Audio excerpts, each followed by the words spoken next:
Hi again, everyone. I'm Ollie Matthews. This is the Narcissistic Resistance, and this resistance video is sponsored by contribution from Elizabeth, and here's her story.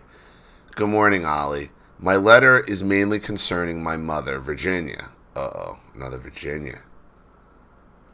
I am a 30-year-old adoptee from Romania. My American parents traveled to Romania in 1991 to adopt an orphan. They were at the time in their mid-40s and had 3 grown children in college already. I have always had trouble being close to Virginia. For many years, I thought it was because she wasn't my birth mother. And to be fair, some of that may be true. As I take inventory of the events in my life surrounding myself in Virginia, I question her motives and character. Right.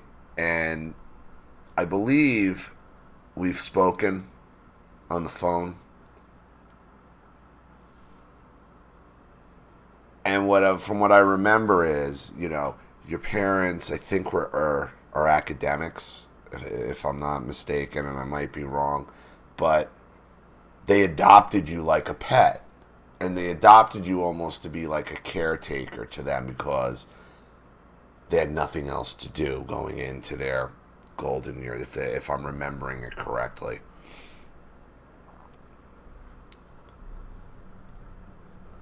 After my parents brought me here, they decided to rename me. My Romanian name was Raluca. I hope I'm saying that right. Raluca. Raluca. They renamed me Elizabeth as my first name, and Raluca was to be my middle name. They claimed they didn't want me to feel too out of place in America. However, Virginia also made the decision to call me Lookie, a nickname for Ralka. She always introduced me under the name Lookie. When I went through all of grade school as Lookie, of course the other kids picked on me about this. I was the only one in a small Midwest town elementary school with a strange name. The other kids called me Loogie. Thinking about it still makes me cringe. My father, Robert, was and still is an alcoholic with bipolar disorder. After knowing your channel, though, I would venture to guess he doesn't have bipolar disorder and might be a male borderline instead. My 3 grown siblings all attended college out of state. When I was young, Virginia would go visit them alone. She would leave me with him. Knowing what he is, she would leave me anyway. I would beg her not to go, or at least take me with her. She always said I had to stay so I wouldn't miss school, though. I would say, "Mom, I have a bad feeling. I think Dad's going to drink when you're gone." Her response was always so casual. "Dad hasn't drank in a while, or he isn't drinking right now. I think you'll be fine." I think you'll be fine? I just felt so abandoned. Yeah, no kidding. Virginia didn't care. She wanted to get away. From him, and probably from me also. Without fail, he would always get drunk and have loud, drunken dance parties to Foreigner and Bob Seger. Christ. On many occasions, I would call and say he was drinking and ask her to come home. Instead of coming home, Virginia would send my grandparents to come get me or another relative. Typical baby boomer. Typical baby boomer.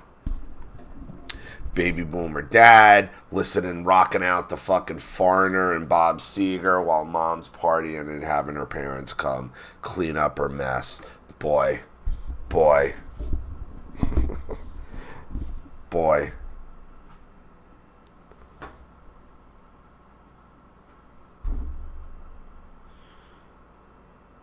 Virginia has one sister in particular that I always had a tough time with. Her name is Beverly. Beverly is histrionic without a doubt, and Beverly always had a chip on her shoulder for me.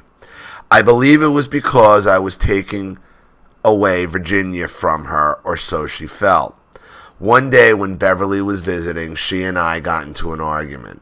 I was around 10 or 11. I can't remember why we were fighting, but Beverly said, "Looky, you're Looky, you're being a bitch. And maybe I was being bratty, sure, but you do not call child names. Virginia literally sat there and said nothing. I looked at her, expecting my own mother to stick up for me. That never happened. I left the room, crying and upset. When I was about 12 or 13, Virginia and I were at the local grocery store. I had shoplifted a few makeup items that she didn't know about. Before we left the store, the manager pulled us aside and I was caught with the items in my purse. We were taken to an office to do paperwork. While there, Virginia asked the manager if she had met a Romanian person before. The manager looked confused but answered that she had not. Virginia then stated it was too bad that she's the first Romanian she met would do something like this. I was and still am so confused to why the hell she even brought this up. Because she wanted the manager to know you weren't her blood relative, you weren't related to her by blood. That's why. She wanted the manager to know you're not a real child. Because you embarrassed her by shoplifting. That was her way. And that's how you know she never accepted you as her real daughter. Because right there, whatever your kids do, you gotta own it. They're your kids. This is her disowning you for stealing some makeup at 12 or 13 years old, something a lot of teenagers do. Steal makeup in a grocery store. You know how many teenage girls, when I work security for ShopRite, were caught stealing makeup? Shit.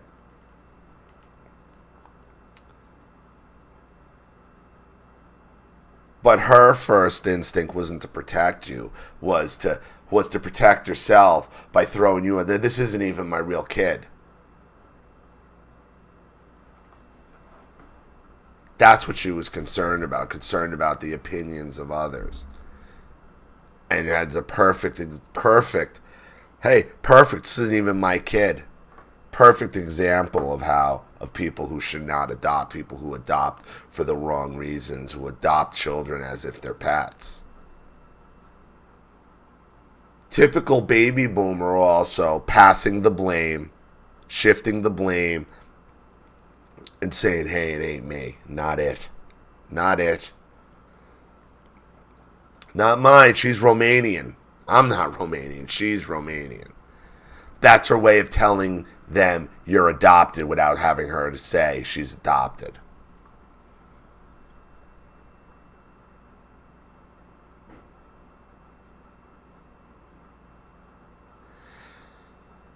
As the years went on, Robert's behavior became worse. By the time I was in high school, he was struggling to hold a job. He was a physician. Until this time, my parents were financially stable. Okay, I remember now. That's it. Your father's an alcoholic, not academic. Your father's the alcoholic, and your mother adopted you to take care of him. That's why she left him. That's right.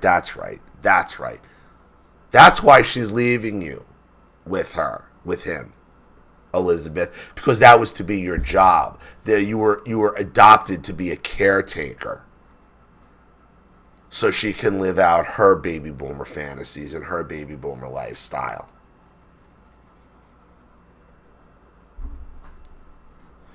When I was 18, I moved out. Soon after, Virginia announced she was leaving Robert, and they were divorcing. There you go.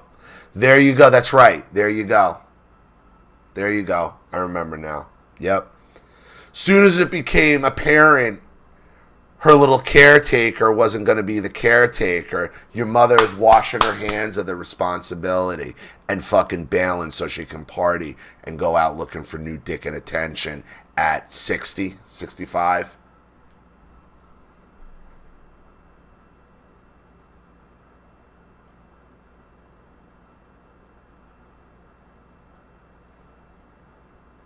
It was good for her to get away from him. I just wish she would have done it years ago. I believe actually that Virginia may be a closeted lesbian. This suspicion stems from many things. I asked her why she did not leave him when I was young and save us all the grief we went through. She said verbatim, "You would have been so mad at me, Lucky. What What does that even mean? How could you even put responsibility like that onto a child? What she's telling you is she's confirming what I'm telling you.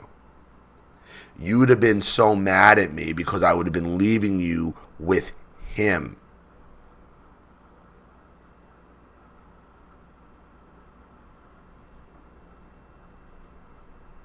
She would have been leaving you. If she left, you think she would have been taking you with her? Hell no. Hell no.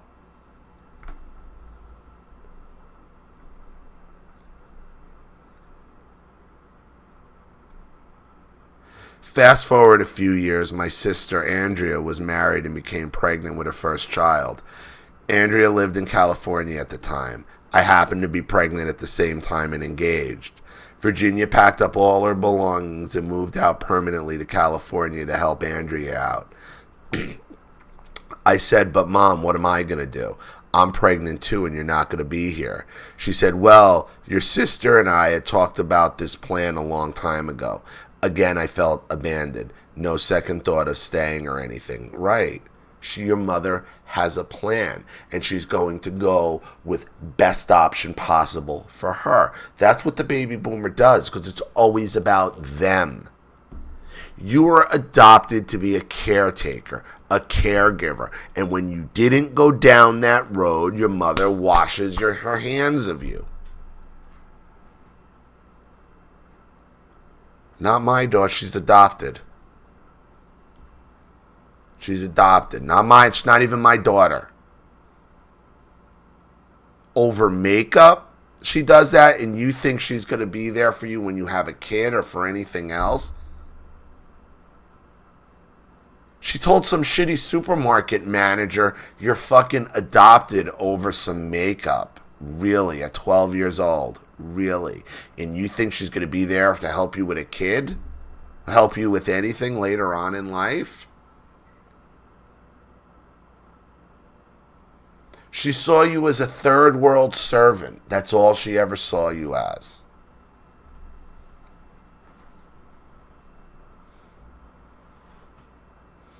There have been so many incidents like these throughout my life with Virginia. My letter would be too long to include them all. I cannot fairly write this letter, though, without at least including that there were some nice things Virginia did for me. But as a whole, I never felt like I had a mother or father. They were too busy with their own problems to be parents to me. In my 20s, Virginia and I would speak over the phone here and there and a few visits. She now resides in Oregon with Andrea and her family. If I don't reach out to her for a few months, she will leave me very formal but inquiring texts about why I haven't spoken to her. Am I angry? She misses me. She thinks about me and my daughter, etc. Yeah, right. But she has no time for you, right? She had no time to be there for the birth of your daughter and to help you out. You're just some casual servant girl. Maybe she could use you. She's just keeping you on a line in case she can reel you back in. That's all this is. That's all those texts are. It's just a lazy bait line, you know. If it gets hit on, it gets hit on. And maybe I can reel you back in. Most of the time, I roll my eyes at the phone and keep on with my day. It has been about 3 months now since we've spoken. I did not send her any regards to her on Mother's Day, and she did not to me either. I really do feel better when we don't speak. That speaks volumes to me, and I'd like to keep it that way. Robert is still living in my childhood home with his dog. He and I speak on occasion, but it isn't a close relationship by any stretch. My siblings still live all out of state. I titled this email, "The Problem with Virginia." In my opinion, the problem with Virginia is her words and actions never match. I cannot trust somebody like that. Ollie, what is your opinion of Virginia? Thanks so much. Sending good energy to you, Charlene and the kitties. Elizabeth. Virginia's a borderline baby boomer whose only concern is herself. Self-entitled, borderline personality disordered baby boomer.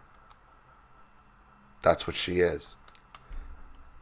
She knew she had an alcoholic husband who had a lot of money because he was a physician, so she didn't want to just leave if she didn't have to. So what do? I told you this on the phone. We adopt this distraction. And this distraction, because we have 3 grown kids, can maybe center him and then become a caretaker later on. So it's either dick and attention, or like you said, maybe she's in the girls. Whatever. She's in it for herself.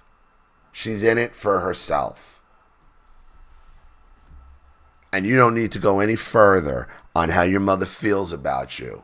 Okay, there's a reason why you brought up that supermarket story. Okay, is because at that moment your mother disowned you. Let some supermarket manager know and everyone know she isn't my real daughter. She isn't mine. She isn't my flesh and blood, and I don't even consider her my real daughter. That's why your mother does what she does. That's why she chooses your siblings over you. That's why. Because she's a self-entitled baby boomer brat. And all she's doing is just keeping a lazy line out there hoping you bite on it. She doesn't even expel that much energy over you. Because you're just a throwaway. You're just some third world kid she adopted out of Romania who she renamed, and in her mind, you'd have probably died and had a miserable life in Romania. So she actually did you a favor in her mind. Because that's how the baby boomer thinks. Like a pet. Like a stray dog she found. Certainly would have died. It don't matter. I never really cared for the dog. I brought it home, but I never really gave it any attention. I never played with it, it's better than him dying on the side of the road, though, right? Because that's how she views you. So, I hope that helps. Thank you so much for your contribution and story. I really appreciate it. Thank you to everybody watching. Please leave any opinions or advice in the comments section below. And again, if you want your story read on the channel, you have a topic you'd like me to cover, a narcissist you'd like to expose, you'd like to set up Skype, a phone call, or have a private video made, or you'd like to sponsor a video like this for someone who needs help and can't afford it, or just make a contribution to the channel in general to keep it supported, growing, and successful, because this channel survives 100% on contributions from all of you. Without you guys, all of this goes away. So if you like what you see here and you want to see more videos like this, you know what to do with the PayPal and email links in the description box. Also, please like and share this video wherever you can. Subscribe to my channel if you haven't, and be sure to click the subscription bell to be notified of all my video uploads. I'm Ollie Matthews. This has been The Narcissistic Resistance. Take care.